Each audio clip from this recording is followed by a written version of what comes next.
हिंदू किस नबी की उम्मत है। प्यारे दोस्तों, कुरान करीम में अल्लाह ताला फरमाता है कि हमने हर कौम के अंदर नबी और डर सुनाने वाला भेजा है। और फिर हदीस मुबारका से हमें यह भी पता चलता है कि पूरी दुनिया की हर कौम और हर एक जगह जहां इंसानियत आबाद थी वहां 1,24,000 पैगंबर भेजे गए, लेकिन इनमें से सिर्फ 25 का ही जिक्र मिलता है। क्योंकि अगर इन सब के नाम, जिंदगी और कौमों के हालात बयान होते तो फिर कुरान इबरत की किताब के बजाय इतिहास की किताब ज्यादा मालूम होती। शायद इसीलिए इनका जिक्र करना जरूरी नहीं था।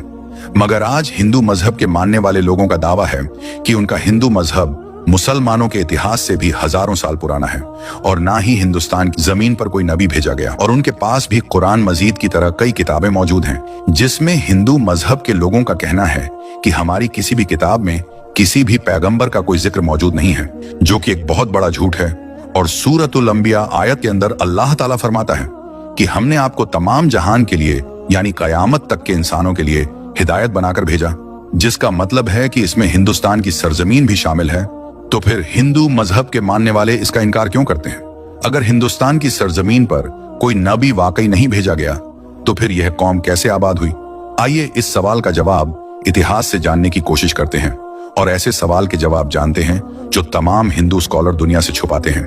हिंदू मजहब के मानने वाले लोगों का दावा है कि यह दुनिया का सबसे पुराना मजहब है, इतना पुराना कि जब इस्लाम या मुसलमान लफ्ज का वजूद तक मौजूद नहीं था, जो कि सही भी है क्योंकि कुफ्र और शिर्क की शुरुआत तो उसी दिन से हो गई थी जब हजरत आदम अलैहिस्सलाम के बेटे काबिल ने हाबिल को कत्ल किया था और उनसे अलग होकर कुफ्र और शिर्क के अंदर मुब्तला हो गया था। और इतिहास इस बात का भी गवाह है कि हजरत इब्राहिम अलैहिस्सलाम की कौम भी बुत परस्त थी और इस बात से भी वाकिफ है कि हजरत मूसा अलैहिस्सलाम की कौम ने भी एक वक्त पर सोने के बछड़े की इबादत शुरू कर दी थी।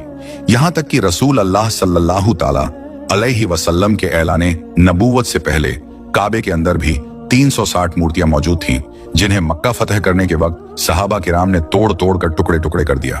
जिससे यह मालूम होता है कि बुत परस्ती तो दुनिया के पहले इंसान हजरत आदम अलैहिस्सलाम की नाफरमान औलाद के बाद से आज तक मौजूद है। मगर इसका ताल्लुक किसी मजहब से नहीं है बल्कि गुमराही से है, जो कि शैतान उनसे करवाता रहा है। जहां तक हिंदुस्तान की सरजमीन का ताल्लुक है तो यहाँ पर उन लोगों की हिदायत के लिए यकीनन कई पैगंबर भेजे गए जिनकी कुछ टीचिंग्स आज भी सही हालत में मौजूद हैं, मगर ज्यादातर को बिगाड़ दिया गया और उसी की वजह से बुत परस्ती और गुमराही शुरू हो गई। क्योंकि उनकी किताबों में आज भी एक निराकार खुदा की इबादत का हुक्म दिया गया है।